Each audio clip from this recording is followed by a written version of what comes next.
Good, how are you? I'm doing really well. Welcome to the Top Down. Not that. Wow. Okay, so that didn't sound forced at all to begin with, and then you got the wrong fucking podcast name. Wrong podcast. Great. It's the Pixel Response. Ugh. The Hey, top-down response? The Top Down Response. The top what- pixel response down? Sorry, dude. They're they're married together now in my brain. They're like the same. They're different things. They're but not. The same. They're not the same? They're not the same. Oh, man. You're angry at my other podcast? I'm angry at Sean. Sean, I'm calling you out. What'd he Podcast do? battle. What happened? I don't know. I'm just kidding. I like Sean. He's fine. Oh, it's just like, hey, how could you not figure out frog fractions? What's Oh, that about? dude. Yeah, so I was streaming this week every day, Yeah? just kind of for the hell of it. Mhm. And I ended up playing Frog Fractions on Friday while streaming it. Oh, good. Yeah, That game and there is actually video on YouTube now of me doing that. So there's Oh, Frog okay. Fractions video of me playing through it on YouTube. That's an important game. It it is an experience more than a game, I think. I'm still not sure what to call it because it's so many different things. But, I think it's still a game, because you can discover stuff that you might not otherwise. So the criteria for a game is discovering stuff, or Or, is it playing you through? can- I guess there's a story, kind of. There's totally a story. There's an amazingly epic story in that game, which is really weird. Okay. Yeah. Yeah, I Um, guess. And it also just has, classic gameplay systems in it, like text adventure and stuff. That part had me stumped, I'm not gonna lie. I needed some help from the people watching to try different things, and it took me about half an hour to get through. That bit slowed me down a bit, too, but I just kind of muscled through it. Okay, A lot of looking so- re-exam. I'm sorry, why would I be mad at Sean for Frog Fractions? I don't get it. No, I was just a little, baffled that he couldn't figure it out. But yeah. Wait, Oh, did you not listen what do to you the mean? podcast? No, Oh, okay. not this week if it was the latest one. Yeah, that's totally fair. This happened to Sean Vanneman, I believe, too, over at Idle Thumbs. They thought the joke was if you play the first bit forever, the characters start talking about waffles in the item descriptions, or in the quest descriptions or whatever, like the unlockable things. Mm-hmm. And they thought the joke was you just play this shitty pond game forever. They never figured out how to get fruit. So, they were literally doing it the hard way then. Yeah, they were trying to, grind their way to 25,000. Okay, to be completely fair though, Yeah. the way I figured out is I was moving around and I accidentally went down. Exactly. But I Okay. think you're supposed to do that because it's like, hey, you can move around now, WASD. And that's the clue. And also, as I pointed out, the fruit falls into the pool. So you're supposed to be like, wait a minute. Okay, the fruit falling in the pool could be just a video game convention though where, oh, that's how to play now. What got me is the fact that when you can move in all four directions, and I accidentally moved screens over, And so... then I went, what? Mhm. And I was really excited. So, Yeah. yeah. And that game does a couple, wait, what? Pretty well. So I was really happy. But anyway, that's not even important. I played that last week. Did you finally get to it this week? Is that what you're saying? Yeah, yeah. Oh, okay. It wasn't even a talking point. I didn't put it on there. You brought it up, so that's why I was saying it. Right. Okay. That's fair. Okay. Moving on to can I just go chronological? What happened this week? Maybe? No, I want to talk to you about The Strangers and Insidious at the same time because we were talking on other episodes about how I like them. Well, that was chronological. That's literally right after we stopped recording last week. I watched The Strangers, and then the next morning I watched Insidious. Okay, what do you think of The Strangers? I did not. Okay, I did like things that it did. Specifically, there's a shot early in the movie that is an atypical horror shot in that it didn't have me prepared. You know, how movies kind of forecast when something's going to come out or be revealed as bad. Yeah. There's a super wide shot of Liv Tyler just kind of chilling in her house, and then dude shows up in the background. I was like, oh shit, that's awesome. Yeah. Because movie wouldn't normally do that. I would be prepared for someone arriving. I found there was quite a few of those though, which made it so unsettling. Okay. I guess the first time they did it was the most effective one for me. Right. After okay. that, I don't know. I didn't get super bothered by it or anything. Like, I just thought it was a fairly well executed little movie. Okay. But yeah, in terms of being like profoundly disturbed or something, like that didn't happen. So, I kind of thought through that some. I think that might have something to do with I watched that Martha Mary Marlene or whatever. What's it called? Martha Mary May Marlene. Martha Mary Marlene or something. I know what you're talking about. Yeah. And there's a similar kind of Mason, like, or what's that guy's name? Charles Manson. Manson. Yeah. Yeah, like that manner of cult does a home invasion in that movie. Okay. And I guess I just kind of thought through some of the gnarliness of that situation like a couple months earlier, so it wasn't like fresh subject matter for me. It was just like, oh yeah, murdering people for no good reason. Okay. Yeah, that's the part that always gets me. The end, the whole reason why they're Liv Tyler asked, "Why are you doing this?" and they said, because you were home." Mm-hmm. Like, that's just messed up. That's disturbing. It's too real for me, I think. Well, because it's totally impartial. They just want to kill you. Yeah, like, there was no other reason for it. It's not that she stole her boyfriend or something, or that they owed them money. It wasn't grounded in anything. It was just wrong place, wrong time. Mm-hmm. To be fair, it was a pretty wrong place, though. It's a remote cabin, so just never do that. Yeah. And that movie just starts off really kind of depressing, too. Well, like, this couple kind of having weird issues, and it's kind of neat, like, their characters kind of grow together, but then die. Yeah. You know, spoilers, but we basically said that. Yeah. But, you know, they reconcile things between each other and find out what's really important, and then they, you know, get murdered horribly. But, yeah, it was okay. Insidious. I like creepy masks and stuff, too, so that helps. The masks were good, but okay, Insidious. Insidious I watched. I generally liked it. It was definitely very much... 2 films in one? Well, no, it was very Poltergeist was the thing. Okay. That stood out to me.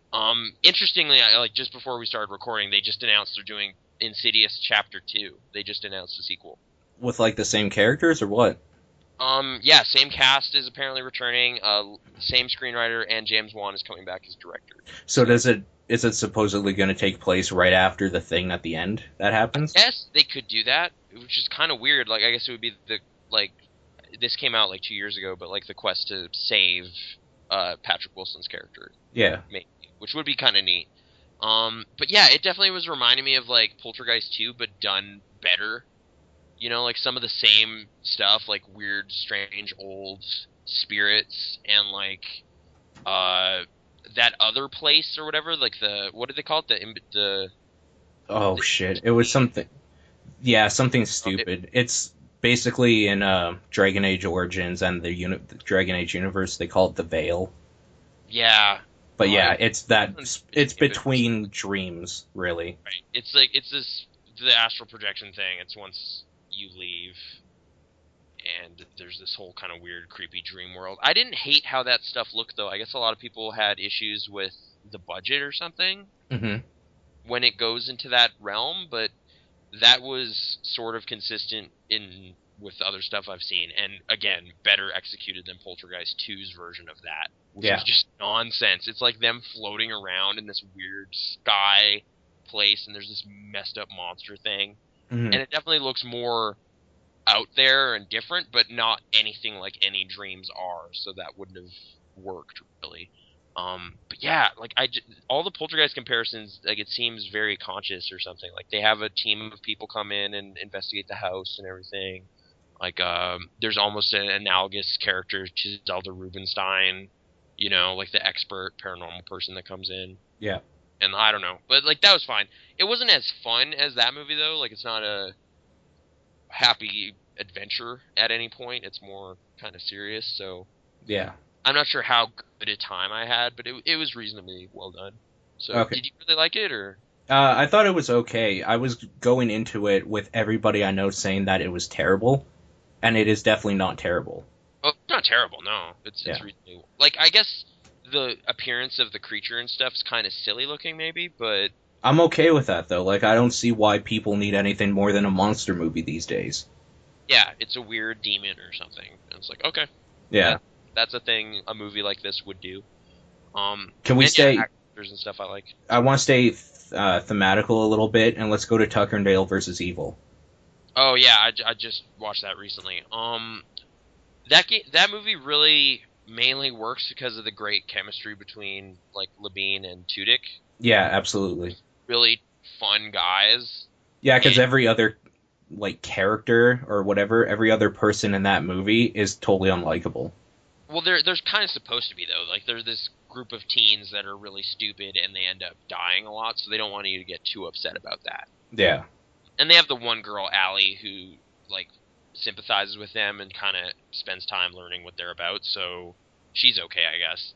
I guess. Just not stupid. Um, but yeah, I don't know. It was a fun movie. They're bumbling around. Well, they're just being guys. I guess okay. I really like that they were stoked about the cabin.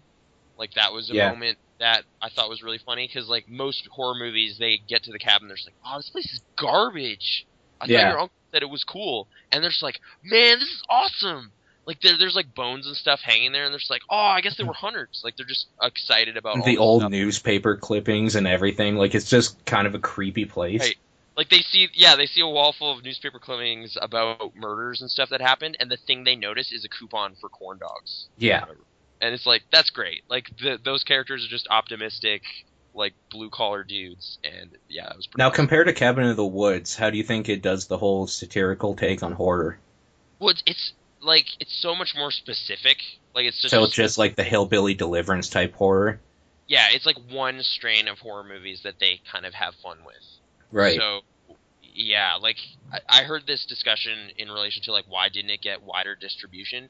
It's probably because it's like such a narrow niche of understanding, Mm-hmm. you know. And I've seen a couple movies that do that, so it's like, all right, I get what's happening here.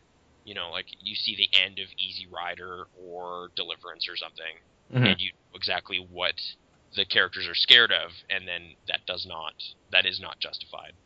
And then yeah, the dude being half hillbilly and everything, that happens. Yep. Yeah, I don't know. It was fun. I kind of want to go through it again with the commentary with the cast because it's really those two characters' dynamic that makes that movie. So to hear them kind of talk about it could be pretty fun. Yeah. So that might be a good commentary track. But yeah, it just kind of had a pleasant, happy vibe to those characters. Like it kind of. I'm trying to think what kind of movies I'd compare it to for that. Like it was just like this is such a fun group of people that you kind of just like the film universe at large, and you want to be there. But I don't know what. For some reason, Gremlins is coming to mind, but I wouldn't want to be in Gremlins. I don't know. I don't know, man. Gizmo. It's cute. Gizmo. Yeah, I want to hang out with Gizmo. I would cuddle the shit out of him. They made Furby versions at some point. Okay, I would not cuddle a Furby. Those things are terrifying. And they're back. I know. Watch with out. the crazy digital eyes. Yeah. I don't know. Yeah, general consensus, Tucker and Dale is pretty great. Yeah. Did you enjoyed it overall? You thought it was pretty good? Oh, yeah, I watched it maybe like a month or two ago. But yeah, totally. Good. Going back to the order of stuff, like, yeah. I saw Cloud Atlas. Okay. And I thought it was really amazing. But, really? Okay. Yeah. I have to contextualize that, like, I've never read the book or anything, so, you know, maybe it pales in comparison or whatever, but... The book always seemed to me like a tome, though, and I don't really want to go through it. Like, I don't know how interested I am in the story as a book, so the movie is more intriguing to me because then I could just sit down for 2 to 3 hours. Right. And that's fine, instead of, like, 2 to 3 months. It's a 544-page book. Okay, so it's not as long as I thought it was then. Right. It's pretty dense, I guess, though, because, like, I'm actually really curious in the book now, because, like, this movie juggles 6 stories really, really well, considering how different, distinctly different in time and stuff they are. Right. You know, like, it's 6 different time periods. Different characters, but they're all kind of linked by being the same actors and stuff, and the whole idea is they're kind of the same person in a different life. It's almost like a karma type, reincarnation type notion. Okay. but they kind of justify it in a pretty cool way. Like they have So some are really they good able to remember their past lives or whatever then? No, but we, the audience, have the benefit of seeing how all these lives have interconnected, which Okay. makes for an amazing character arc specifically for Tom Hanks's characters. So the idea is that a character arc doesn't actually happen really in a specific In a time frame real of a life. movie, but Yeah, like, yeah, but it spans centuries. So like, we could be at the very end of our personal character arcs and yeah, whatnot. it's actually really cool how well they execute that stuff. Specifically linking it by having the same actors. Like it's really easy to kind of pick up on exactly what's going on and who this is, whatever. Right. Like considering how dense that is, like I was really impressed by how easily transferable that information was. Hmm. Um, that said, like there are some kind of you need to have some suspension of disbelief powers if you're gonna enjoy it I'm a because horror movie fan. That's all I have.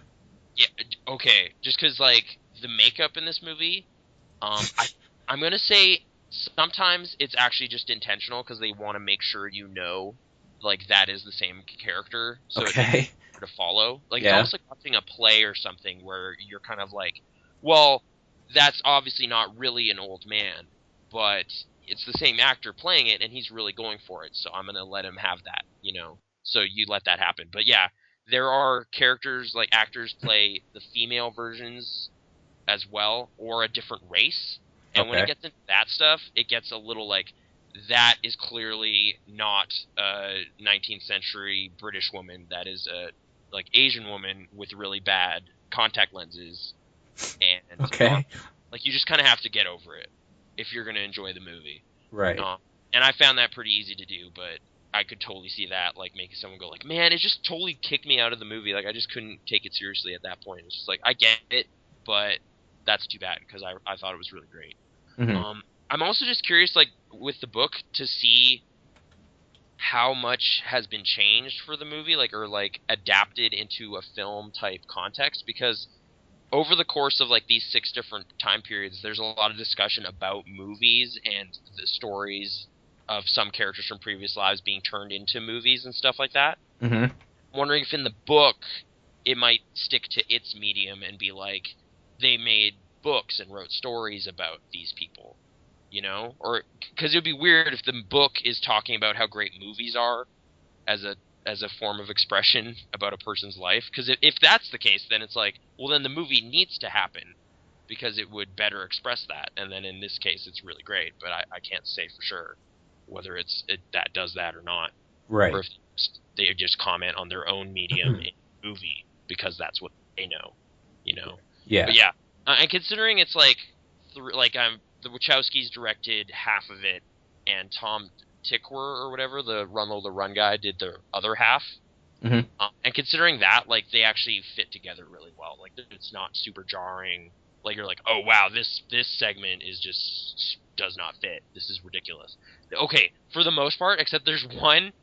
Jim Broadbent's character in one is just like such a light-hearted story that when they're all kind of wrapping up, it's super weird. Like it's like, you know, one story is dealing with like, you know, the like death or like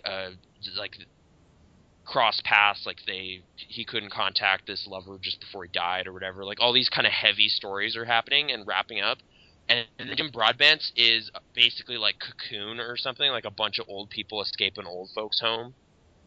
And Okay. it's such a light comedy kind of thing happening that like to have that concluding alongside, you know, this kind of post-apocalyptic world, or like this betrayal happening hundreds of years ago and all this weird like dark stuff, it's just like this is so out of place. What's going on? Like that bit seemed a little weird, but whatever. Other than that, like just great performances. Tom Hanks, you get to see like so much range within one movie. Like I was reminded of like late 80s, early 90s comic Tom Hanks from time to time, but then you also get like some really sad, heavy stuff later. Hmm. So I don't know. Like it's like funny, entertaining, sad, all in one giant movie, and it moves really quickly too for like a 3 hour thing. Like there's so much happening that you're never really bothered by it. I don't know. There's a lot to like point out and be like, Keith David was great. Hugo Weaving was weird. Like, there's stuff to see. It's a lot of movie in one movie. So I'm probably gonna read the book and kind of see how they compare. But I was really impressed by it. It's one of my favorites of the year. So the important thing for me lately has been, is it just fun? Like, I just don't want to go to a movie and sit through some pretentious art house bullshit anymore. So is it entertaining? Like, it's like, I just wouldn't put it in like a weird art house, like, pretentious thing, because there's like weird gun battles in the future and like assassins. Okay, but you could definitely see why I would ask that question, right? Right, like it's a lot of big ideas and thoughts, so those could come across as really kind of like, oh, come on, like overbearing or something. But I don't know, like, how do you feel about Magnolia? Maybe. I haven't seen it in a long time. I liked it when I had. Yeah, like, I would say it's definitely no more pretentious than that. And some people thought that was extremely pretentious. And I would say it's probably a lot less, because there's a lot more just overtly entertaining sci-fi business happening in this movie. Okay. Well, the thing with me is I've been thinking a little bit more about seeing Silent Hill Revelations.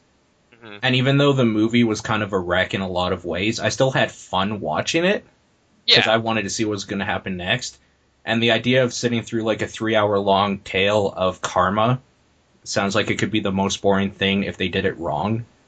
Right. But, like, I don't know. There's, like, so many of the stories are just kind of, like, pretty involving. And, like, I was just really impressed how well they're juggling it. But it's like, you know, Halle Berry in the 70s dealing with this, like, weird corruption thing with nuclear power plants. And there's, like, you know, espionage and assassinations and stuff happening. There's a future one in Neo Seoul in Korea with, like, basically it's like an anime story. Like, okay. It's like robot, like, or clones and, like, human rights if you're a clone and all this stuff happening. Like, this dude trying to save this lady and all this stuff. But then all the stories kind of weave together. But right, but, like, the idea seems sound enough. I guess what I was asking is the little stories, they seem engaging enough for a modern audience that you could sit through it and still have fun. Right, and they're transitioning between them, like, all the time. So it's not like, you know, you watch this chapter. So you wouldn't say it's stale then? Yeah, like, I think there was only maybe, like, one moment in the 3 hours where I was like, I don't know if we need to get this involved in this story, you know? But that was, like, considering it's, like, one of 6 stories, I had, like, a little bit of a dry patch in it. Like, that's pretty good. Yeah, okay. That's just for me, though, like, personally speaking, but I don't know. I generally found more or less everything that was going on pretty interesting. And especially just having to think through how the events in one are connecting to another or echoing things that happened earlier or whatever. Like, there's a lot to keep you engaged. Right. So, yeah. I was genuinely impressed by it. Okay. I think okay. Wait a minute. Why? Oh, you're right. Okay, a couple weeks ago I saw The Shining, as we talked about. Okay, yeah. And that set me down kind of this whole Stanley Kubrick path that I started following up on this week. That's a dark path, okay. He's pretty great, and he didn't direct that many movies. No, so. He's done some weird stuff, though, and if you're not a Kubrick fan, I don't know, I think he could eat away at you, probably. Oh, I guess. I just really like it. But, yeah, his stuff's great. I'm just saying, it's a dark path to go down if you don't know what to expect. Obviously, I'm not talking about you. I'm talking about anybody that might be listening. Most of those. Yeah. So, yeah. I guess, right, I guess one could look at Clockwork Orange and be like, that's a dark movie. You're just like, oh no, it's just fun. He's like a serial rapist in the future. It's great. It's just like, no, dude, that used to be heavy. It's like, no, dude, that's terrible. It's like, oh, I guess, yeah, it would be, wouldn't it? I don't know. Like, I'm so removed from it now because I've just been looking at them for a long time. Yeah. But I watched Stanley Kubrick, A Life in Pictures, which is the documentary about his life. I haven't seen it. And his films. It's pretty great. It's like they really kind of spend some time with each film along the way. Okay. And they're talking to, you know, filmmakers that he inspired. So like Steven Spielberg's in there and Woody Allen and some of those guys. What movie do they start with? Oh, they start with like the day of the fight or whatever, like a short film he made in like 19. Oh, they start way early then, like right from the beginning. Like, they actually start with like the first photographs he took that got recognized. Oh, crazy. Okay, cool. So it's literally a summary of like all of his. So it's not just like Doctor Strangelove and everything after. No. Like it's pretty much everything. Like how he built his career, like starting doing kind of studio stuff. Like basically they looked at like how Spartacus was kind of him getting his meal ticket, you know? Yeah. Because like he stepped in last minute, managed to turn this like collapsing epic thing into like a successful Oscar-winning movie. And he didn't really have that much personal investment in the story or anything, and he had some tough fights with Kirk Douglas and stuff over creative control or whatever. Yeah. But it was the success that earned him the right to make stuff his own way after that. And then they kind of really focus on how he was like, you know, one of the most important directors to have complete creative control over his films and like Final Cut and all that stuff. So yeah, that led me to kind of look into Lolita. Yeah. Which okay. was, I guess, one of the first movies that he had like a lot of control over. And okay. yeah, I watched that this week. It's definitely dated quite a bit. Like it's 50 years old now. And at the time, like it was like, oh man, this is some dicey subject matter right here. You know, like this is underage, like, you know, sexual indiscretions and whatever. This is crazy. But they're so light and like tasteful about all that stuff in this movie that it's just like, oh, okay, I guess it's just the very idea of it was scandalous back then. So you kind of have to get over that. But man, I just thought James Mason's character was just pretty unlikable throughout the whole movie. Probably with no small part because they start with the best scene in the movie. Have you ever seen Lolita? Do you know what it's about? I saw it a long, long time ago. I was probably too young to even understand what was going on in the subject matter, so... Okay, I'm gonna say no, then. Yeah, it's like a professor in his late 40s or early 50s moves into an apartment and crushes real hard on the like teenage daughter of the landlady. Mm-hmm. And the daughter in the actress was like 16 or 17. I think the character is 14 or 15. So it's a little sketchy. It's not normal. Right. In society or whatever. So it's kind of him handling that really badly throughout the whole movie. Like, and there's some really kind of just tragic bits with like the landlady, like she's kind of fallen for him, but he's kind of being real dickish just because he's like, no, I'm not interested in you. I want that. It's just like, come on, dude, that's just a little cold. Like to the point where he marries the mother just to kind of stay close to the daughter. Yeah. I don't know. Like, this is all stuff that's kind of revisited in The Graduate or something, like, later in the 60s. Mm-hmm. But I guess this was one of the first kind of exploring weird relationship dilemmas. But yeah, dude just gets really depressed and sad sack, like, really, really quickly. And starts just thinking really dark thoughts about just like, wow, maybe I just murdered her. It's like, no, what are you doing? This is real bad. I really liked Peter Sellers in the movie. Like, he plays kind of this dude manipulating like him and his feelings and whatever for his own ends, like because he's also way into that young business. He wants a piece of that as well. But he handles it better, I guess, but still in a kind of self-serving way. But yeah, I think my favorite scene in the movie, unfortunately, was the first scene in the whole movie. Like they kind of start with the ending to then make you kind of question like how did we get to this point? Okay. But then, which like. I was like, wow, this is a strong opening. That was real dark, weird stuff. That was pretty crazy. And then about like an hour or an hour and a half later, it's almost 2.5 hours. Like I was kind of like, okay, I see how this happened, and now I just have to spend more time with this annoying character. Great. So I don't know how I felt about it overall. I don't know if I don't think I'd really revisit it. It's more just an academic thing to kind of fill in the gaps in my Kubrick knowledge. Okay, yeah. There was some positive stuff along the way, but yeah, I guess that they talked about that one quite a bit. I also watched Punch Drunk Love, which is only very tangentially related. Okay. Because, yeah, Paul Thomas Anderson kind of seems to remind me of Kubrick in some of his stuff, specifically There Will Be Blood's ending. You know, seemed weird and in a way that Kubrick wouldn't have not, it's, I don't know, the way he handles his movies and the creative control on the subjects he chooses and stuff just seems to echo that in some way. So I decided to revisit that movie. Have you seen Punch Drunk Love or? No, never have. Oh, I would still, like, I'm not a Sandler fan, but I think it's pretty objective to say it's the most interesting thing he's done. In terms of making it different from everything else he's done. Right, because he's done the same thing for years, so anything is different than what he's done. Right. And this contrasts really sharply with everything else, and I still really like it for that.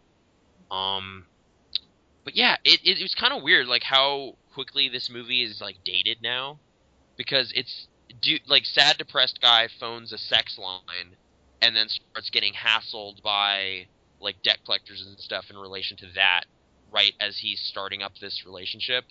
Right, so it basically is Nathan Rohr's life story. No, what? That's not what happened. But Not yet. Not yet. But no, just the existence of a sex line just seems so dated to me. Because it's just like, oh, just get some porn, dude. It's the internet. It was Right. 2002. It's not like that didn't exist either. So it just kind of chooses to do that. And that just seems like a weird thing that would never happen now. Right, because now you have lineofdudes.com. Yeah, you have lineofdudes.com and other noteworthy sites. So you don't need to phone some sketchy place in, I don't even remember, some small town. In all reality, everybody should go to lineofdudes.com. Yeah, obviously. But, yeah. And, this character probably could have, too, and avoided a whole lot of trouble. And he would have got some good media coverage. Yeah. It still does, like, okay, right. The first time I saw it, I thought the score was really annoying. Like, this is just me kind of talking through my own thoughts now at this point. But there's a really weird, discordant, awkward-sounding score in the movie. But that's obviously on purpose. On purpose, yeah. It's meant to kind of just make everything stressful. And the character is very stressed out and overwhelmed a lot. And then he has weird little bursts of anger that happen. Okay. And, like, where he just kind of, like, it explodes. Like, he just fills up. He's bottled it up too much, and then it just pops out every now and then. He just can't hold it in anymore. And the music definitely contributes to that feeling. And it's just genuinely a kind of nice story of, like, this introverted, upset, like, nervous wreck starting to sort through himself and do what he wants. And it's a nice little thing. So yeah, it's a solid movie. Not my favorite P.T. Anderson movie, but it's a decent one. Mm-hmm. Then there was a double feature where I watched Kiss Me Deadly and Assault on Precinct 13. The original. Yes. Okay. The 70s Carpenter movie. Yes, okay. Kiss Me Deadly is probably most noteworthy as being kind of, I guess, sort of the origin point of the mysterious briefcase idea. Yeah. You know? Like, Pulp Fiction Pulp Fiction, yeah. recalls that. And, like, I don't want to, have you seen Kiss Me Deadly? I'd assume maybe not. No, but it's from, like, the 50s. I'm not going to watch it now, so. Okay. Like, I can talk kind of vaguely about what makes the ending really cool. Like, it's basically, like, a very straightforward film noir movie for the most part. Like, it's like you're watching Maltese Falcon or something. Right. But then the artifact, like the central part of the mystery that they find at the end of the movie, is so weird that it kind of makes the rest of it, like, really strange. Like, or it doesn't make the rest of it real strange, but it just kind of ends on such a bizarre note that it's kind of awesome.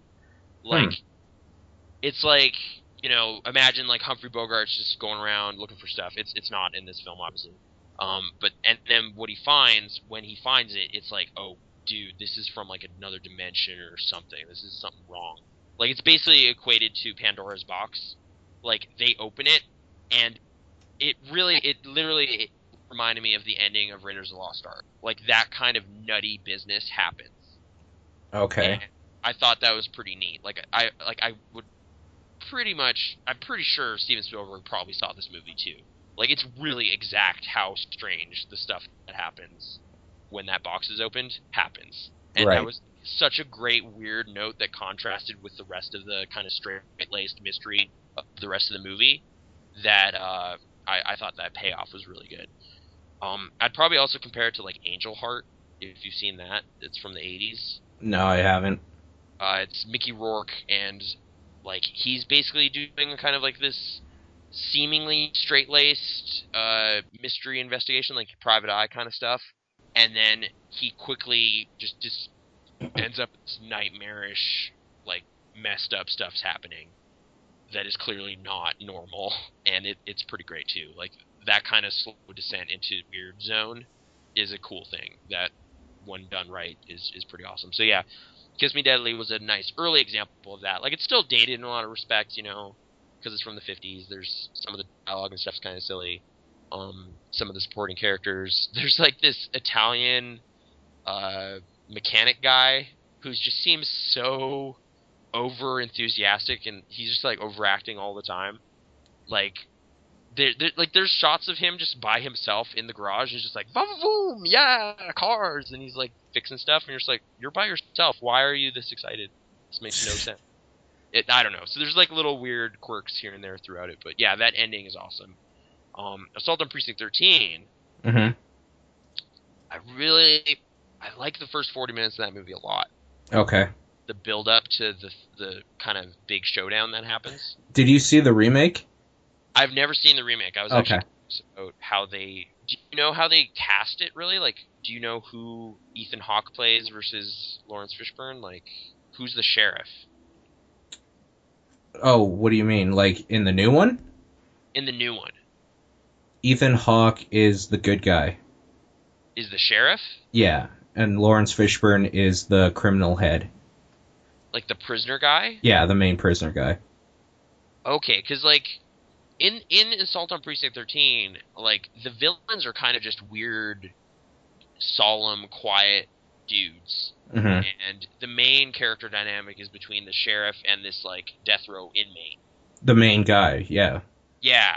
And they end up having to team up against this crazy siege that happens on this... On the precinct. Station. Yeah. Yeah. It's kind of a minor thing, but it still stands out as being kind of a cool early thing. Like, this was the 70s. The black dude plays the sheriff, the white dude plays the inmate. That's pretty kind of cool. Refreshing to see. Like, yeah. It's just a nice little, not playing to societal, stereotypes or whatever. Like, it was a cool little thing. And it ends on a cool little, like, yeah, those guys walking out. They're buddies now. They figured it out. They stood against the hordes.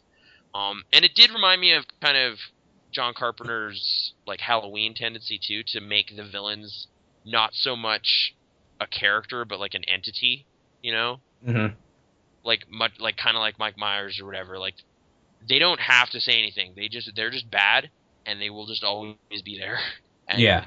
To ward it off, and that's what they successfully end up doing. And mainly, I really like the music. Like, it's John Carpenter scored it himself, and it's like really just 4 tracks, but they're just so perfect at summing up exactly what they need to. It's just like badass, cool theme. Kind of optimistic, sad little whimsical thing, like spooky tones for like some parts here and there. It's just like, this is great. Like, it's so bare bones and blue collar, but it fits so well that I was really happy with it. So yeah, that movie holds up pretty well. Weird blood sacrifice thing is kind of gross. Like, they do this blood pact between the gangs at the beginning. Yeah. I don't know. That kind of made me a little nauseous. I just don't like seeing a glass kitchen bowl full of blood. Like, just poke your finger or something. That's all you need to do. Yeah. But yeah, that movie's pretty great. Is the remake worth seeing? I kind of am curious about it. It's fun. It's okay. Yeah. Okay. Because I guess I will, like, I did say I like the setup really well. Like, the actual meat of the combat is kind of boring. Like, it's just like, dudes run up to a window and then get shot. Yeah. And it was almost like watching a light gun game. Mm-hmm. Like, it was like, dude jumps out from behind a thing and then gets shot. Yeah. And, like, 3 dudes run down this hallway, and for some reason they don't shoot you for way too long, and then you shoot them. Right. Like, which maybe this did inadvertently inspire the light gun game, I don't know.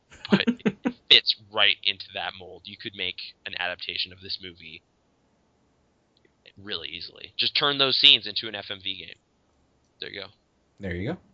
Boom. Do you want to talk about stuff you've been doing? I've been monologuing a lot because it was just movie rundown. I went to see Wreck-It Ralph. Okay. just to keep on the movie thing, I guess. Yeah. Ask me anything about Wreck-It Ralph.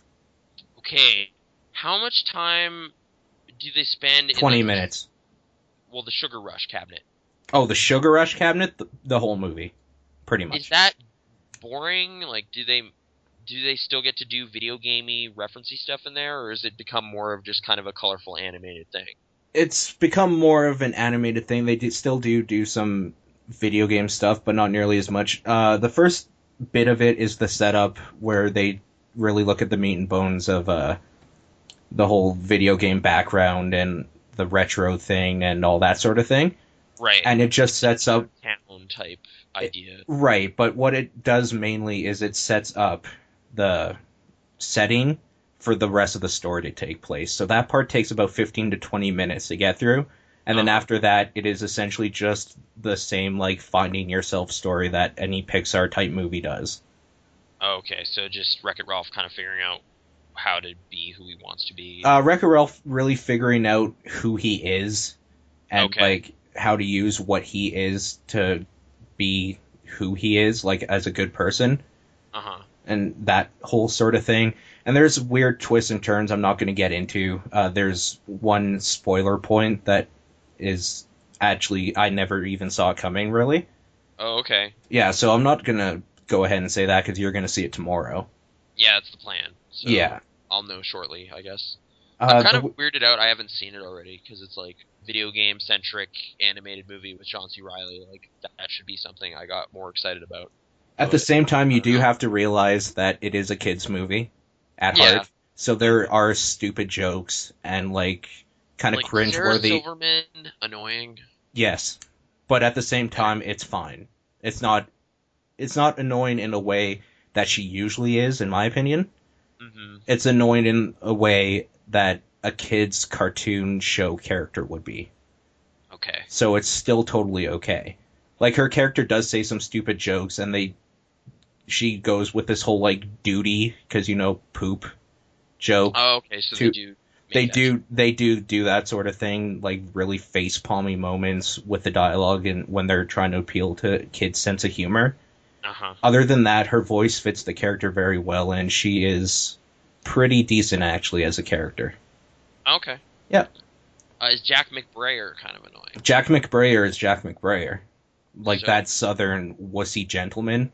Yeah, okay. Yeah. Just after, like, 4 At the same time, though, 30 Rock. he is the annoying guy in that. Like, Felix is the annoying guy that you kind of don't want to like because he's the opposite of the main character. Oh, okay. But he's in no way aggravating, I guess I should say. Like, he doesn't piss you off every time he's on screen. I just personally didn't care about him at all. Okay, is there, like, a cut-and-dry villain in the movie, or is it more of just a, sad situation that gets worked out? Like, do you want me to quickly run down what the story is? Maybe? Like, for anybody listening that hasn't seen it yet? Maybe a brief, like, I have a sense of it from the trailers and whatever, but... Right, so Wreck-It Ralph, he's been a bad guy or whatever. He's been the villain in this video game called Fix-It Felix Jr. for, I think it was 30 years, and he's just kind of sick of being the guy that everybody hates. Yeah. Like in his video game, because he's the enemy, so while they're giving Felix all the praise and stuff, they wouldn't be giving him any praise and whatnot if he wasn't there. Uh-huh. And it starts off where he's kind of going to group therapy about it. Yeah. Called, what is it, Bad Anon? Like Bad Anon? Bad Anonymous? Yeah. Bad guys. Yeah, get it? Yeah. With a whole bunch of other characters and that whole sort of thing. And the basic idea is he breaks into the party that they're throwing for Felix for 30 years of the game. And they're all kind of talking and stuff. Like, he's actually a nice guy, but everybody still hates him. And they basically say that if he got a medal, they would give him a room in the penthouse instead of the trash heap that he lives in. Okay. So he goes to the game. He goes to the bar, Tappers, and he meets up with a Marine from this game called Medal of Duty or something. Yeah. Or Hero's Duty? Or Hero's Medal. I can't remember, actually, now. Okay. That seems like something that might have been important to... Jane Lynch is there. Yeah, she's the main person there. I can't remember her name. And the Marine dude was saying how, like, you're helping the main player get a medal, so he breaks into that game, he grabs the medal at the very end, and somehow, I'm not going to get into spoiler territory, gets thrown into another game. And then in that game, that's where he meets Vanellope, which is Sarah Silverman's character, and she steals the medal for her own personal reasons, and uses it to do something, and then you get into this whole thing where Sugar Rush is actually kind of like, there's a lot of stuff happening behind the scenes with the ruler of Sugar Rush, the game ruler thing, King Candy. Oh. Okay, so there's a villain within Sugar Rush. Right. Well, not necessarily a villain. But there's bad things happening. Not bad things, just weird things. Okay. Yeah. I think I've heard some of this stuff then. But... Okay, yeah, there's a whole backstory happening in Sugar Rush, and that slowly... But there's an opportunity for Ralph to help a situation, and Felix as well, and of course Calhoun apparently is Jane Lynch's character, so she helps out with another situation. And so, characters work together, solve problems. It's a learn about themselves. It's a Disney movie. It's a Disney movie, yeah. That's all I could say. It's really good, though. And 3D, you said, was pretty pimp? 3D is pretty good. Like, when you're just watching the parts of the movie where they're just hanging out and doing stuff, it's whatever, because it's just their normal space. But when they're looking through the glass of the arcade cabinets at people, or when there's HUD stuff on the screen, then it's really pretty good. Okay. So, it's not a bad movie to see in 3D, and it gives the makers of it more money, so I'm okay with that. What do you think is the, most inside baseball video game joke they make? Okay, I'm gonna go ahead and say one thing that bothered me. When we were watching the movie, people were getting obvious references to different video games, but more people in my theater knew who Skrillex was rather than Dig Dug. And that bothered me. There's a Skrillex joke? For 2 seconds. He's a DJ at the party. I know. Okay. And people are like, oh my god, it's Skrillex. But then you see Dig Dug walk by, nothing. It's like, you fucking losers. Okay. Is he making the, little tones as he's walking? Dig Dug? Yeah. He just kind of walks by for 2 seconds. When as he walks. Literally for 2 seconds. He is just in the main... Okay, this is another weird thing. So, what are they called now? The power bars? Yeah. That you would plug all the different arcade machines into, that's actually, the game station. The central, hub. Grand Central Station sort of thing, where all the characters meet up after closing hours. Is electricity place? Okay. No, yeah, and basically the different plugins and outlets and stuff are the trains back to their own game. Oh, okay. I thought that was cool. All right. And you do have weird references in there. There's a Metal Gear reference. Sonic's in there. Wait a minute.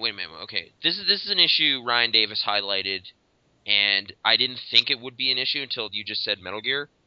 This is all ostensibly taking place within an arcade. Why is anyone from a console game there? What do you mean? Oh, there's no Metal Gear arcade game. There's no, what is the Call of Duty-esque game really like? It's called Heroes Duty, I guess, and it's more like those, light gun shooters? Yeah, more like a light gun shooter than it is a console Halo-type Medal of Honor game. Right, because when I saw the trailer, there's points flying off everything, so I figured okay, it's like an arcade approximation of that. Yeah. But to hear Snake's in it, that's a little weird. Snake's not in it. Oh, okay. I said there's a reference. Okay, so it's a little more broad. Yeah. Okay. I guess I'll see it. I can see what the thing is like that. But did it seem kind of weirdly antiquated that there's a successful arcade in 2012? No, just because our city doesn't have one doesn't mean there aren't ones. I mean, Seattle has one. Oh, I guess so, yeah. Yeah. Okay, I guess I'll. And they actually do something kind of neat with that. They talk about at one part when the arcade's been going through these years, and you see the cabinets change accordingly. Yeah. Yeah, they Like, get more arcades modernized. get unplugged. Isn't that a thing? Mm-hmm. Yeah, okay. So then they'll be trapped in their world, apart from all their friends. Is Yeah. that what happens? I'm not going to get more into that. Alright, I'll find out tomorrow. Yeah. Okay, I'm going to briefly touch on the one TV thing I watched. Too Many Pinkies was a pretty good episode. Great. Oh, that was a lot better than the premiere they did last week. I'm happy to hear it. Yeah.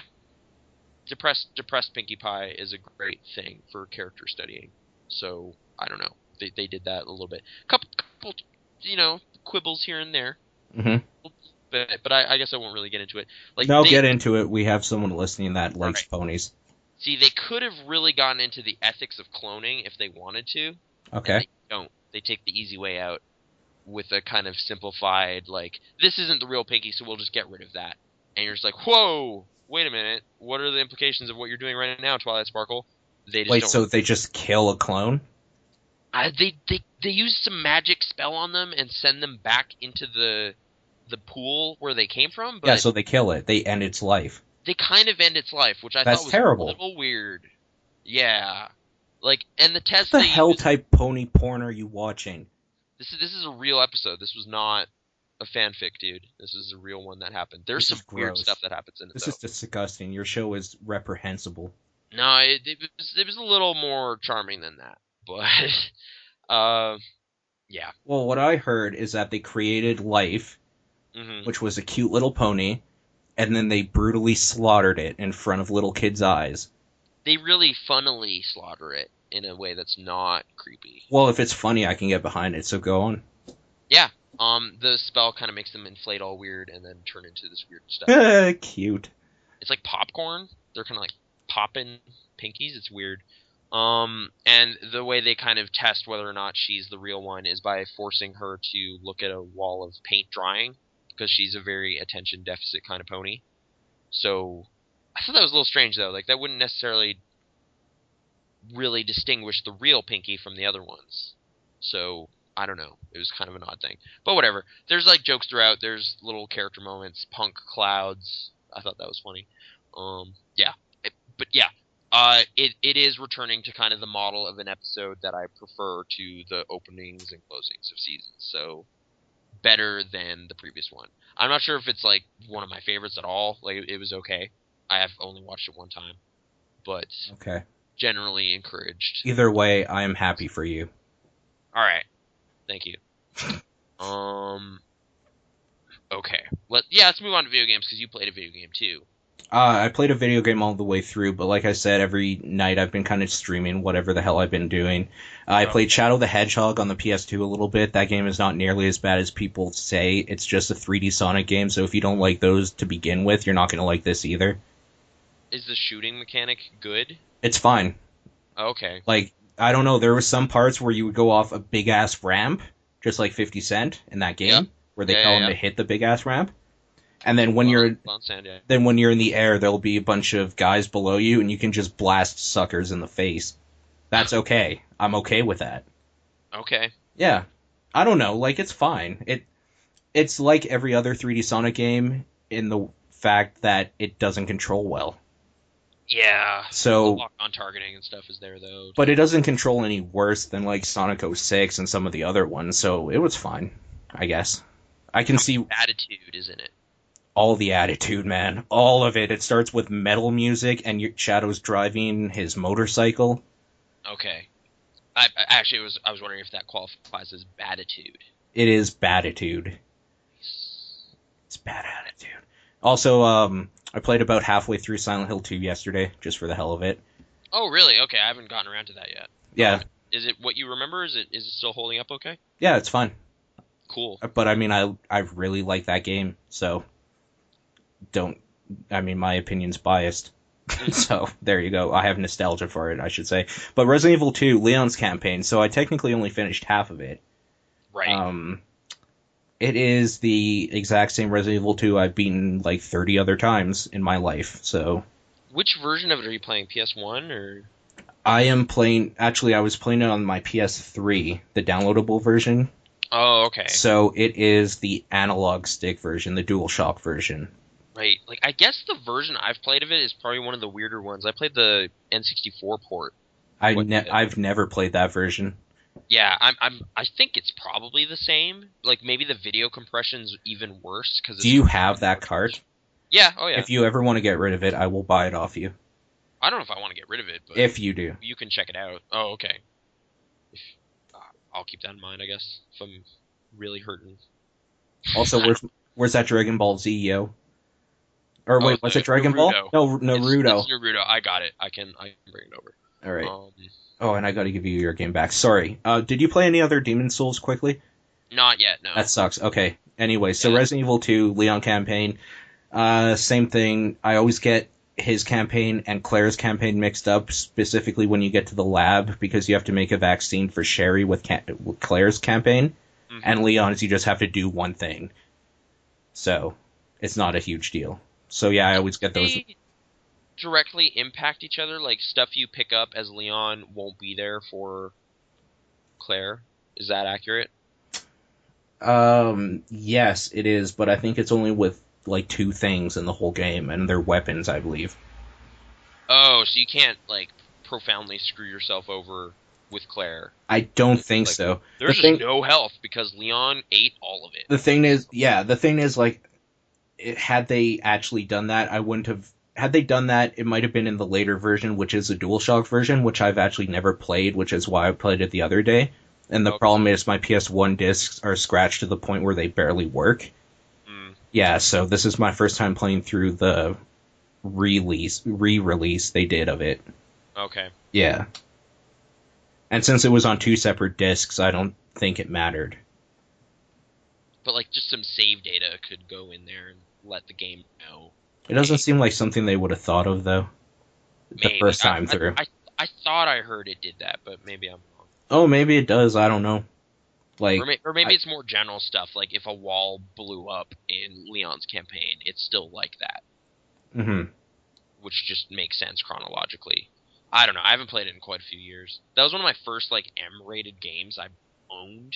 Okay. So it was a bit of a, like, landmark thing in a way. But I generally remember it being pretty cool. You liked it? Yeah, I did like it. I don't know how it holds up now, but... You don't like tank controls, right? I don't know. Like, I'm not sure if it's that general. Like, they can work and in service to a game as long as it's not totally ruining everything. Like, there were some bad control moments in the early goings of Alone in the Dark, the new one. And... Like the one on Xbox 360? Yeah, the 360 one. That game's bad. That game... I ended up Are you talking about the fire part? I ended up playing through all of it, but okay, yeah, there was at the very beginning. Really bad early going bits that almost made me stop playing it. Yeah. Because it was doing that kind of tank type stuff with like poor camera and all this stuff, and I was just like, man, if this whole game's like this is really, really, really bad. But then when it opened up to just kind of wandering around that park, and you having to find the routes and all this weird stuff, like that stuff I found actually kind of engaging. Right. I genuinely did. Like it has problems all over it, but there were some okay ideas in there.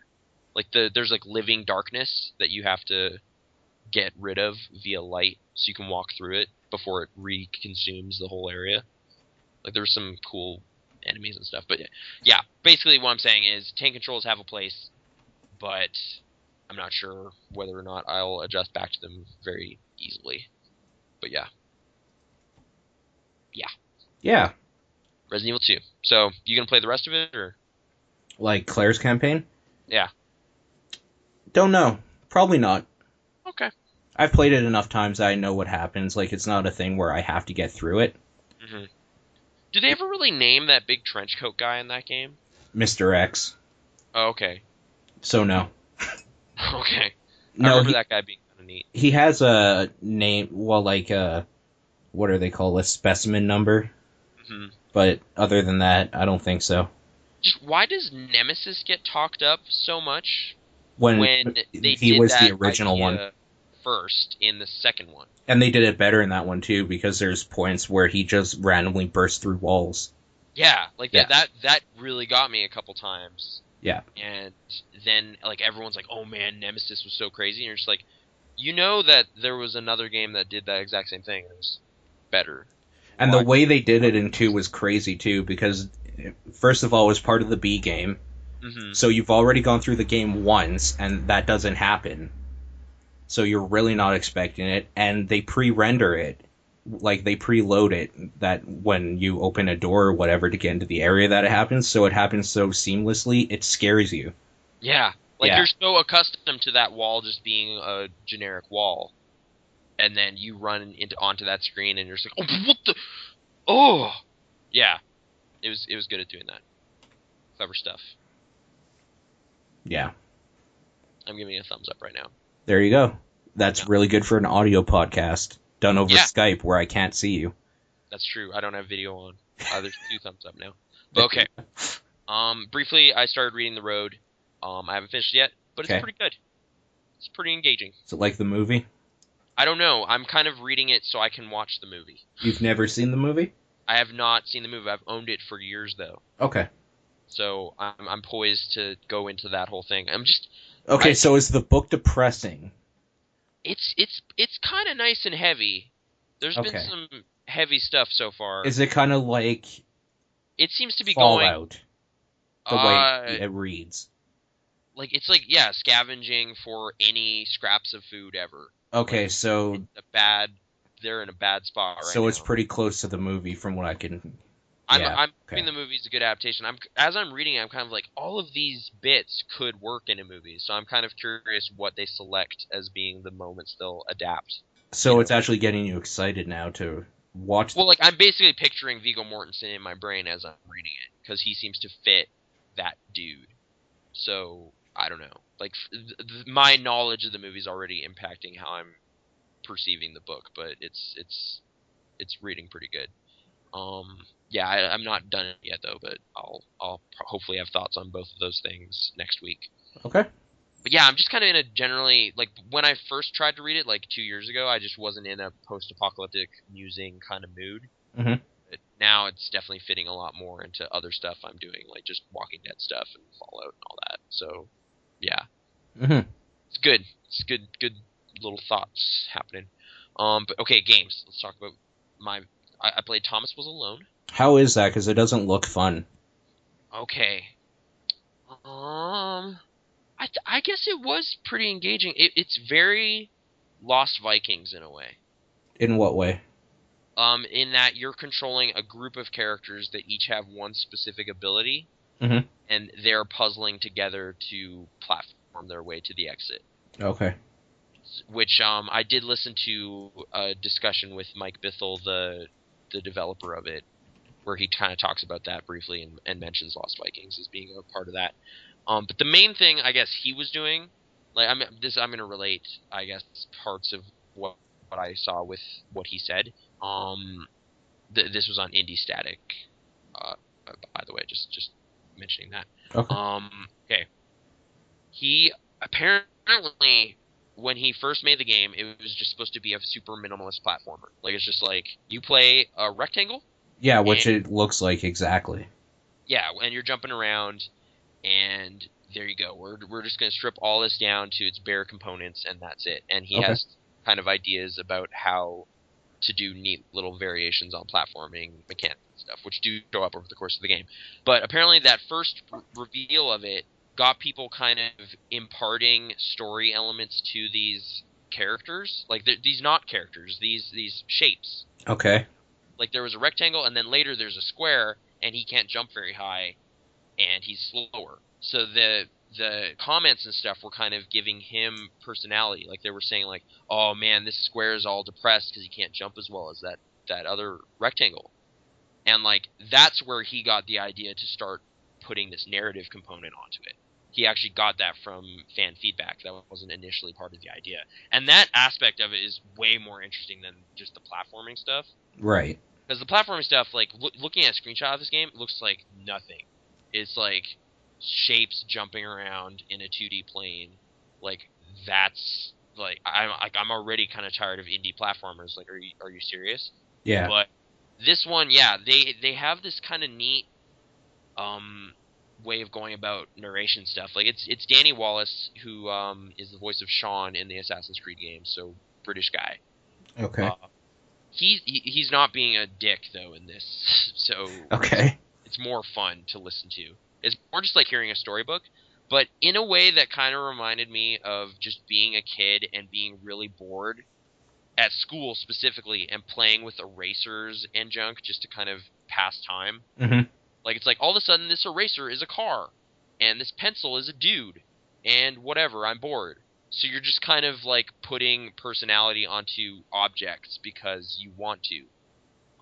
This game kind of does that for you. It dictates, like, hey, this shape you're looking at is actually named Thomas, Mm-hmm. and he's concerned about this thing, and he has to do this, and, like, it's relaying this story to you, and then that kind of lets your imagination attach all these characteristics and, like, personality to these shapes. And it's kind of a neat little thought exercise in, like, how little you really need as, like, a visual representation in order to become attached to a thing. You know? Okay. Yeah, so this is an indie game, right? Yeah. So does it need to be a game? Like, this sounds like with the narrative you could just read it, though. Like, does it actually do you need to play it? Or could you read a transcript of it somewhere? Well, no, because as it's kind of relaying stuff at certain points as you're solving stuff. Mm-hmm. It kind of just unfolds really nicely, and it's only like 3.5 hours or something, maybe, like the time I spent with it. Okay. And it does do some kind of gamey joke type stuff, and it does generally have pretty solid platforming. Like, despite, platforming being one of the oldest game mechanics ever, like, it does some neat Lost Vikings type posse having to solve a obstacle. Like, basically, it's like, yeah, you have, like, a shape that can jump way better, but then you need to use that larger rectangle, Thomas the mid-sized rectangle, as stairs so that the fat short one can jump up the platforms. So you're kind of just having to figure out how to navigate these environments as a group. So what you're saying, it is the new adventures of Mary-Kate and Ashley Olsen. Is that what they did? Sure. What? Yeah. You have platforming where you have to jump on each other? Well, yeah, you have a dog, you have Ashley and Mary-Kate, and I think it's Ashley is the only one that can flip switches, but Mary-Kate can jump a little bit higher. Well, okay, like I guess if and you you want to switch between them to solve little room puzzles. but like times 5 or whatever. Like you'll usually be rolling around as a character. Like, okay, like the game's called Thomas Was Alone. He's alone for like a minute, and then he meets up all these other characters. Okay, so what I'm hearing is Thomas Is Alone ripped off a Mary-Kate and Ashley Olsen product. Yes, yeah, exactly. Okay. or Lost Vikings, which is a better regarded game, but yeah. That's because nobody's played the other ones. That's true. Or I guess if you want Donkey Kong 64, but in that case it was really annoying. Agreed. Because it's not so much like, oh, well, Chunky's big, so this makes sense. It's just like, no, you need to shoot a grape at this switch, so you need to switch to this guy and then run all the way down this thing again, and then shoot it with a grape, and then switch, and then run all the way down there and shoot it with the coconut guns. And you're just like, this is terrible. So, yeah, Thomas Was Alone, better than Donkey Kong 64, I'm going to say that. Boom. Controversial opinions. Controversial opinions. But yeah, it plays really well. It's not very long. It has a simple look to it, but that kind of was an interesting thought exercise in its own way. The music was really atmospheric. I forgot to kind of mention that. Like, it has a nice little thing to it. The story, though, like, it does kind of have an arc to it, and there was a moment or two in it that were kind of satisfying, but the final ending was kind of lackluster. Like, it's just kind of like, kind of wish there was a little more to this, like a little more payoff in this moment than there was. But there were some good gameplay evolutions and stuff that happened. How much is it? It's $10 by default. I think it was $9 because it just came out on Steam. It's been out for a couple months on Desura and stuff. Is it worth $10? Like, I'm looking at a screenshot right now, and this doesn't look like it's worth $10 to me personally. Well, the screenshot is barely any of the personality that game has. Like, maybe see some footage of it, Oh. And if that looks at all interesting, then check it out. But yeah, I don't know. I didn't.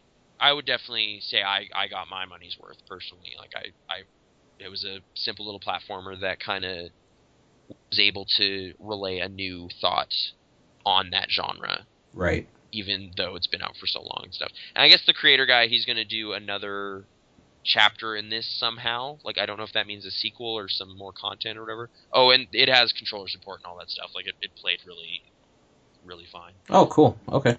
But yeah, like, most of it, like, okay, the writing maybe, like, there's a few jokes that just didn't really work for me. Like, they're a little too, like, you know, we're self-aware about meme culture and stuff like that. Do you have a, like, example of that or something? There's one line specifically, but it would kind of just point out exactly what it is. Like, I'll just say it references memes in a way that I don't know how I feel about. Lolcats? I think they might actually talk about cats.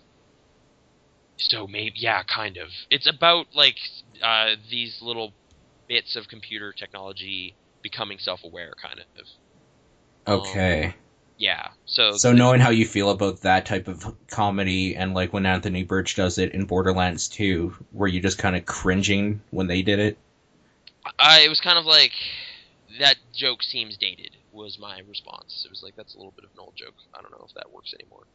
But it was not my favorite moment in the game. But it only stands out as like one moment, really, so it might not bother other people. But yeah, generally, positive time. Good. Moving on to the big thing that happened yesterday. Mm-hmm. The WiiU experience. Yeah. That came out.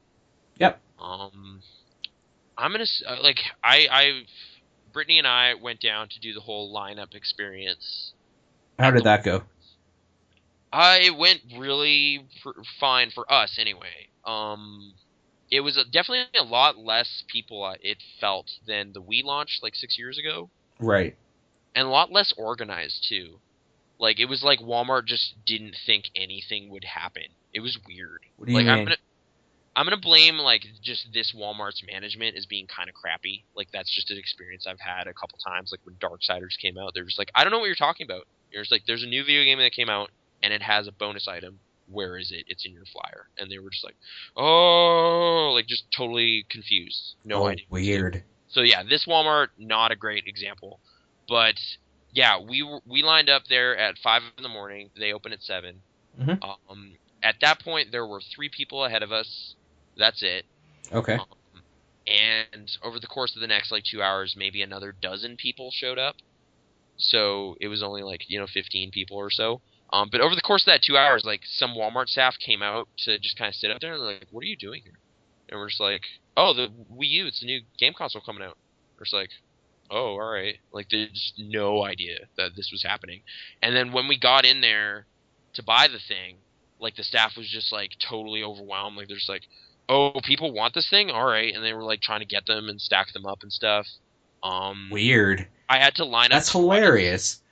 Yeah, it was kind of strange. Like, I talked to one of the dudes there the night before about the Wii U launch, and he's just like, yeah, we got a bunch, just come on by. Like, that guy knew, but I guess he's the evening guy. Like, the morning crew, no idea. Well, it's just kind of weird, because to put this in some context, the Walmart you go to, right beside it, in the same mall, has, is it GameStop or EB? There's an EB Games there, EB Games, yeah. Yeah. So, like, really? How the hell do you guys not know? They had a demo unit in their store, too, and, like, a big sign that said, hey, come in November 18th, check it out, like, in their electronics section for weeks. So that's the problem with management, then, because, like, the store clerks they're not required to know what product they're carrying and when. I guess. Like, they probably should have been like, hey, guys, we're just preparing for this thing that's going to happen. Like, people will want this system. Totally. It's a management thing, because people working at Walmart are sad, pathetic people that just want to go to their low-paying 9-to-5 shit job at a cashier. Mm-hmm. They don't want to know about the new hotness or anything like that in video gaming. They just want to feed their kids because their mom or dad just left. It's just a depressing place. It's kind of a depressing place. But yeah, like, I ended up having to line up twice because I like there was like a system line, and I'm glad I got right in the line for the systems right away because there was a bit of a mishap. I think they must have only had like 8 or 10 Wii U Deluxes, Mm-hmm. or I think just Wii U's at all. And then there was a truck on the way with more. Oh, So weird. the line just kind of froze at some point for like 10 minutes as they kind of awkwardly talked to a bunch of people in line and just said, "Yeah, We're we just don't offloading a truck right now, sort of thing. like we don't have any anymore. Can you just put your name on this list and we'll call you later?" And it was kind of extra awkward for Brittany and I because we were standing there in the line again trying to buy our games with the Wii U in our arms. Oh, So wow. like, and there was literally a family with a bunch of kids standing like behind us, just kind of looking at us. And Yeah. they're just like, "Hey, what? Where'd you get that?" It's like, "Oh, we already bought them. Oh, yeah, we got one. We're just buying games for it now." And they're just like, and then like slowly over the course of us standing there with them, like they got the bad news that they weren't gonna get one.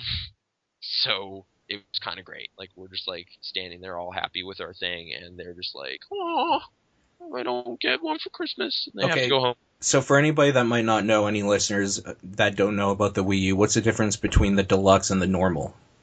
The deluxe comes with Nintendo Land. It is twice the storage capacity, so it's 32 gigabytes. It's black, and it's my understanding there is some sort of like online currency that I get too, like a digital promotion. Okay. But I think I need to register my console for that, and I haven't typed in the serial number yet. Okay. And I guess it comes with like some extra cables and whatever, like a charging station dock thing for the gamepad. Yeah. Anyway, as for the actual, oh right, no, whatever. Everyone who got a Wii U yesterday though got to experience the fun of downloading a giant 5 gigabyte patch. Mm-hmm. So that took quite a while, and then mine kind of froze right after that. So I was a little nervous that it was just done. Yeah. Yeah, it wouldn't be the first time a Nintendo console has bricked, so... Yeah. So, but then I turned off my power bar, turned it on again, and then it had figured everything out. So Weird. no problems since then. But yeah, it seems like a really neat device so far. Like I'm really impressed with the amount of community features you just get by default. The novelty of having the same stuff happening on your gamepad as on the screen hasn't worn off. Like it's Mhm. still just kind of neat to have. Like, all right, I'll just turn off this TV, and now I have my Wii U over here, and it's just streaming right to this thing, and I can do everything on here. Okay, so I have a question for you. Yeah. I'm Joe Blow Hardcore Gamer number 3652. Yeah. I see this Wii U thing. I have an iPad at home, and I Oh. just want to play some badass games, but I hate Mario. You hate Mario. I specifically hate Mario. Every other Nintendo property is fine. Mm-hmm. Is this worth $350 to me right now? Right now, today? Yeah. I'm gonna say... Oh, by the way, I have an internet connection, and I will be emailing you about my displeasure. Oh, okay. I'm gonna say you might want to wait a little bit to see if like more third-party support happens, and specifically if the ports get better, because like everything I've heard. But I about heard Black Ops 2 is out. Black Ops 2 is out. That's all I care about. I have it on well, PS3 and Xbox 360, and I want it on Wii U now. Oh, well then get it. Yeah, go ahead. Okay, so I will be happy then. I can't actually say for sure whether the port of that one specifically is any good. I've heard some weird glitchy stuff about Epic Mickey 2, Sonic Racing, and Batman Armored Edition all have weird issues. Okay, that's lucky because I hate all of those. Oh, you hate all of those? Yeah, because but I love Assassin's Creed 3. Okay, that is on there, and Yeah. according to the community that was on there, they said it was pretty cool. That's actually a thing I really want to talk about. The community stuff also has basically a forum for each game that's in the system. Like an IMDb sort of thing? Yeah, I guess so. Like, you can just go to the game, and then there's like, I guess game-specific is what you meant, right? Yeah, game-specific. Okay, So yeah. It's like, hey, the community for New Super Mario Bros. Wii U is 10,000. And so you go in here and there's 10,000 people just talking about the game. Okay. And you can give upvote basically to people if you like their comments. So yeah, there actually is like a like system in there basically, and it's kind of weird to hear stuff Nintendo's actually doing good community stuff now. Yeah, like they kind of jumped good. in really late, but I'm initially pretty impressed that like this stuff's all free in there. Like there's a solid Netflix app. I was playing with that yesterday. Mm-hmm. My only issue is like with the YouTube one is just it doesn't seem to recognize that I'm online. It's really dumb. Like it's just like I click Netflix, it's like, all right, yeah, good to go. Log in, start watching some movies. I click the YouTube one, it kind of waits for a little bit, and it's just like, hey, I'm sorry, you need to be connected to the internet to enjoy this one. It'll be pretty sweet though. It's just like I'm on the internet right now. Why can't you detect that? So I've been pretty frustrated with that because I just want to watch Mega 64 videos on my Wii U and won't let me do it. So what's that about? The browser works, Reddit's there and everything. Okay, this is a thing that's totally going to happen, and I think it's funny, so I'm just going to say it before it's talked about a lot. There's this great thing you can do where you're kind of hiding whatever it is you're doing on your Wii U gamepad from the TV. Mm-hmm. There's curtains. Curtains close on whatever it is you're doing, and then you can kind of open the curtains and unveil whatever it is. Yeah. That has so much potential for just the worst stuff. Like, you're just like, here it is, whoop, hardcore pornography of some manner is happening, and you can just bomb the common space television with whatever gnarly business you want. And that's great. So... Here it is, my 3-inch wiener. Yeah. Yeah. Whatever photos, anything, you can just throw up on there. And I love that there's this weird dramatic flourish to unveiling it. Like, that just makes it that much funnier. Is there, like, the snare, like the... I don't think you have a time-delayed little dramatic build-up, but it's more just like... And, like, the curtains open, and there is a sort of, like, ta-da moment, and then someone's asshole. If you want to do that, you can totally do that. Which, oh my god! Okay. Yeah, it was pretty funny, and because you have the power, I also have it used as a universal remote, right? Mm-hmm. So I can you can just be sitting in the room with a turned off television. I can turn on the television and then bombard you with nonsense via the remote, which I can't. I think is just hilarious, and it's gonna happen. But yeah, there's parental controls and stuff in there to prevent that stuff, but I turned all that off. I'm sharing all my online activity with everybody because I don't care. Yeah. So yeah, I'm pretty keen on that. And yeah, it kind of for me really just highlights Miiverse is so much more generous in nature than Xbox Live Gold is, which isn't hard to do.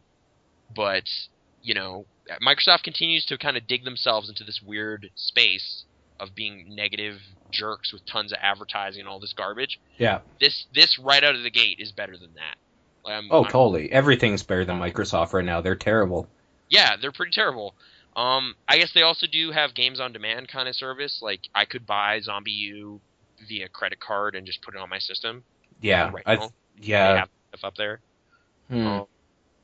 I really hope the downloadable space is a lot more interesting on the Nintendo console this time around. There's some cool stuff developers could do with this control setup, and I'm hoping they're more, inclined to promote that stuff. They seem to have a good system in place to kind of promote that stuff. They have the community forum stuff built in, video. I was able to easily watch a game trailer for some of the indie game stuff, like Nano Assault, Neo or something. Okay. Is that a game? Sure. Whatever. It is now.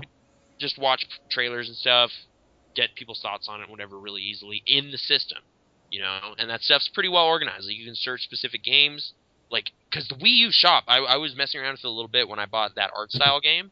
It's terrible. It's so poorly organized. This seems to have a lot more thought put into it already, so I'm pretty happy about that. There are some apps that, or apps, whatever, channels that seem useless, Amazon Video and Hulu Plus are on there, and I don't think I can do that in Canada. Right. So it seems like a weird, mean little tease to have that there, but whatever. And the TV stuff, like VII, is just not up yet. That's not until December. So weird. That's weird. They couldn't just roll it out. There's still more stuff I don't know about yet, but my initial impression was pretty positive. That said, I get to play any video games on it. What games did you get for it? Nintendo Land, which came with it, and I bought Super Mario Brothers U, mainly for the co-op experience. What games are you looking forward to getting? Pikmin 3. I'm still curious about Wonderful 101, like if that pans out into something interesting, and Game & Wario, I'm pretty keen on. Okay, so I'm hardcore gamer again now. Oh, okay, you're playing this character again, okay. Okay, so hold on, I just gotta get in character. Yo, I just got this WiiU shit. There's no fucking games for it. Zombies? You like zombies, right? No, I fucking hate zombies. What else? Oh, have you played Black Ops yet? Well, dude, I love Black Ops. Oh yeah, they got Black Ops 2 on there. Okay, no, in all seriousness, for me personally, like you kind of know my taste, right? Like what would I get? What would you get? You genuinely were kind of curious about Black Ops, though, right? Oh no, like I will get Black Ops eventually, but it'll be on a system I already have. Oh, okay, fair enough. Just I've heard actually, genuinely speaking, for a second, I was already, but about Black Ops, the campaign's supposed to be kind of neat. Well, the campaign for Black Ops 1 I liked, so it automatically 2 was sold for me. I just haven't bought it yet. Okay. Because I'm gonna scam EB Games. Right. I'm waiting for a previously played version or whatever, because those are the only ones you can refund. Yeah. And their trade-in credit apparently is garbage. Mm-hmm. Yeah, so I'm not doing that. What would you get day one? Like, man, you know, like, I from what I saw at E3, like, I think I'm expecting to actually have some genuine fun with Nintendo Land, but I don't mind multiplayer or whatever. Isn't that a thing that you almost need another 3 people for, though? You kind of want people around in order to do that well, yeah. Yeah, like Mario Brothers looks super generic in a lot of ways. You know, like it's so down the line exactly what you'd think they would do. Right, and the only fun that you would really have with that is with like 3 other people. Right. I will say though, like, you know, it's kind of aside from what's out right now. It's just the idea of doing the video streaming to the handheld version just seems really novel. Like I just think that's actually a thing I will use more often than... So you're looking at it more as like a technology buy than a video game console. Right now, yeah, I'm looking more at this as like, there's actually is a lot of genuine potential in this system. And only parts of it are being realized now. Like, I'm really curious, like, whether it can do that stuff backwards, you know? Like, can you play a Wii game on there? Mm-hmm. I don't know. Maybe not.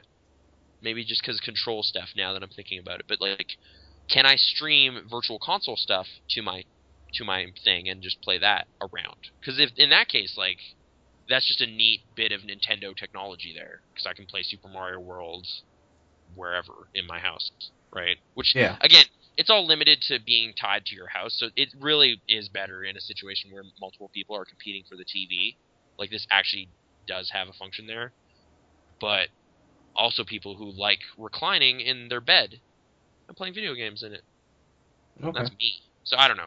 Does that work well, though? Like, you have the console out in your living room or whatever. Does it work well when you take it to your bedroom? I kind of want to reposition the system a bit, because there was a couple moments yesterday where it lost connection. Like, completely? Once completely. It lost it completely. But I didn't have to, like, then return to the living room to fix it.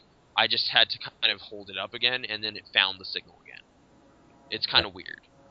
But yeah, like, it was like I was cradling it too close or something, or I don't know what happened. You were hugging it too much?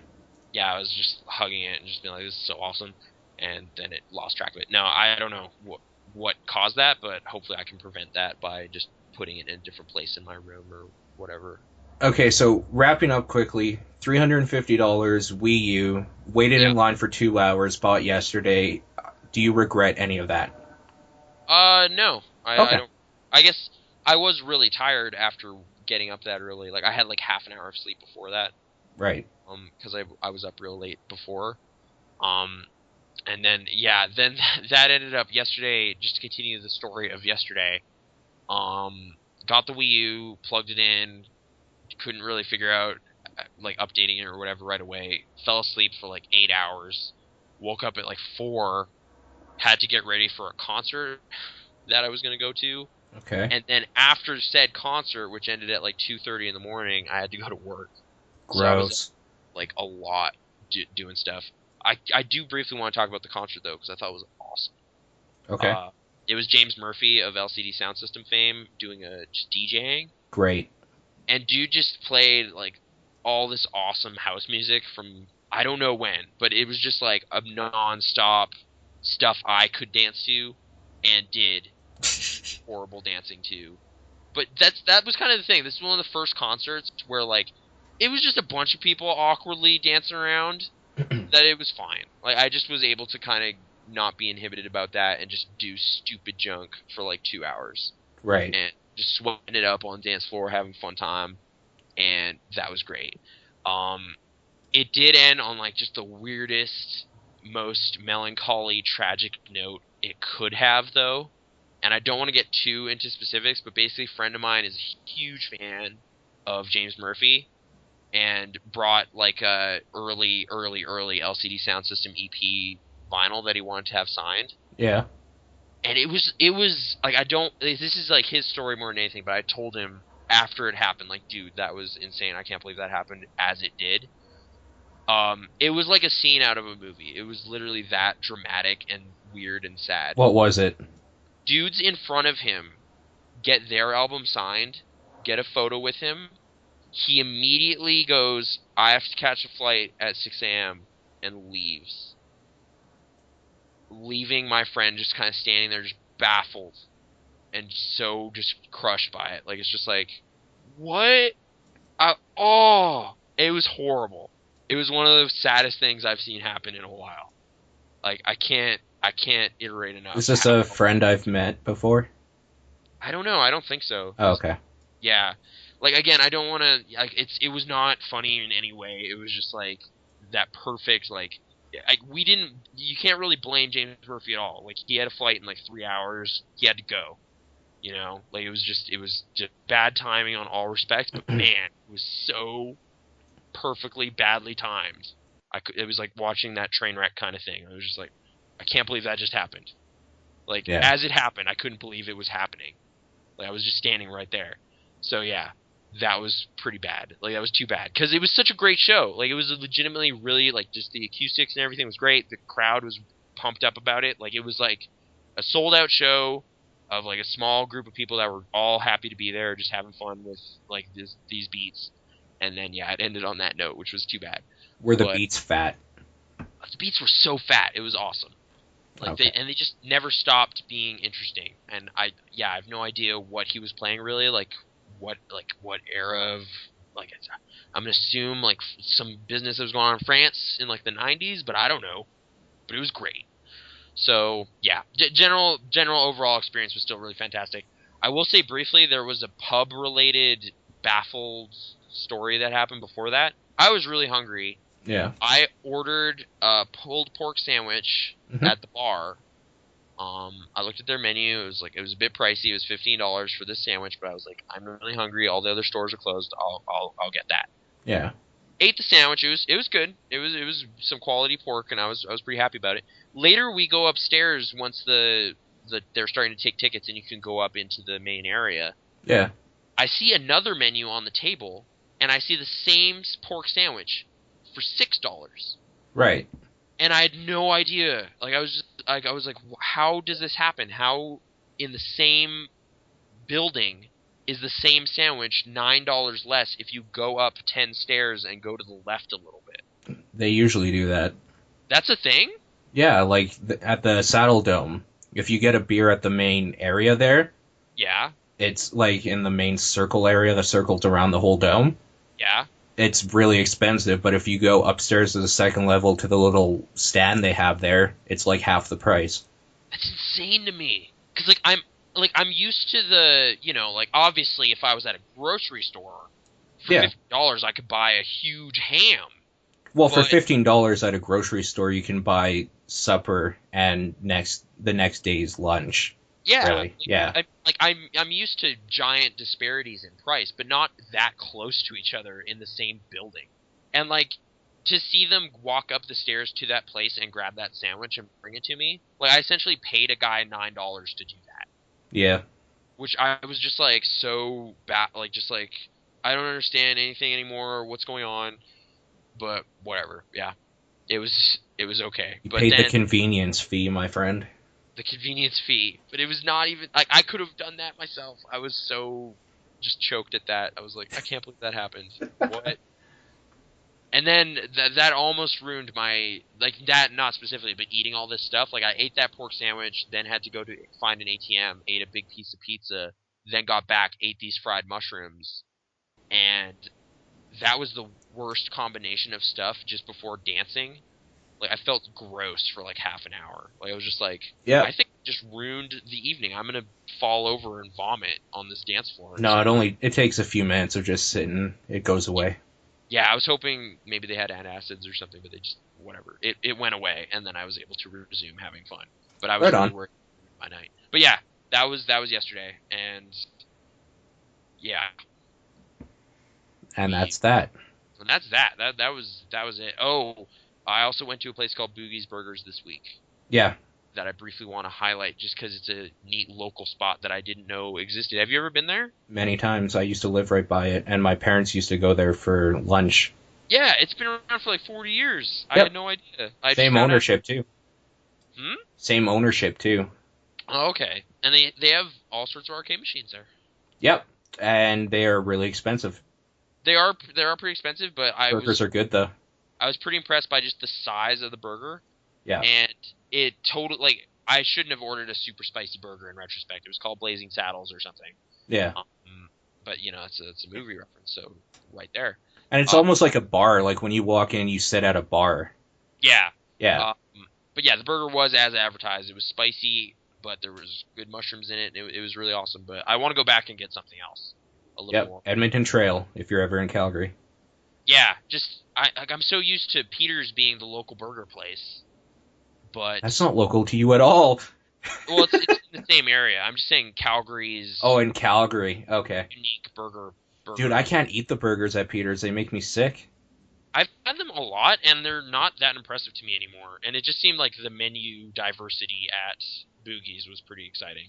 It is like 3 times the price, though. Like a burger is a solid $3.50, I think, at Peter's.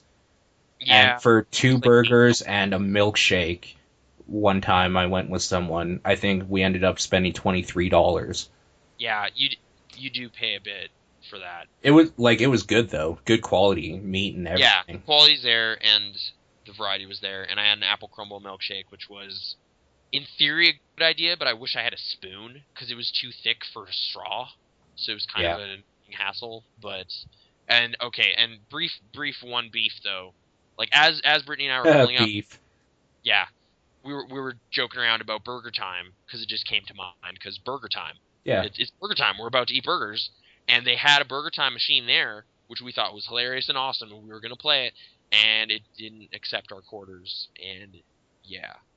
Why? So, I don't know. I put them in, and it was just like nothing happened. It just didn't recognize that anything had happened. We got one of those 2 quarters back, and slunk out of the store sad. So, yeah, it was too bad. Maybe next time I'll get to play Burger Time. But they also had like Street Fighter and RoboCop pinball and stuff. So, I don't know. It was a cool place. But yeah, sorry, I've been talking a lot, but it was a good week. I was happy about it. On that sad note, as always on Facebook, we're at facebook.com/thepixelresponse. Email address is podcast@pixel-response.com. Twitter is @pixel_response. I'm at Exposure, EXFAUXSURE. Nathan is Krasnor at KRAZNOR. Look us up on Stitcher. Give us a thumbs up. It helps a lot. And as always, go to pixel-response.com for more. Oh, and add Krasnor on the WiiU and give me some yas. No, don't do that. Don't give him any yas. Oh. No yas for Krasnor. I want more yas. I got 0. and you will stay at 0. Krasnor G. No, I'm just Krasnor on there. I got the original business. The original. Yeah. And with that, I got to edit tomorrow's Indie Talks with Mango Down. Oh, yeah. And you have to play something? I actually have to, like, see Wii U games. Maybe my whole take on it will change. It's like, man, these games are terrible. But I don't know yet. So I'll find out soon. Oh, I guess a quick question I got here. Orange Juice on Ice. Paul, what's your opinion on My Little Pony? Would you consider checking it out? I've checked it out. I've watched about 6 episodes of the first season, and while I could see some merit in it, it's not for me, and I don't like it very much. Okay. And that's the best season, so it doesn't get better from there. There you go. All right. All right. So, see you next week.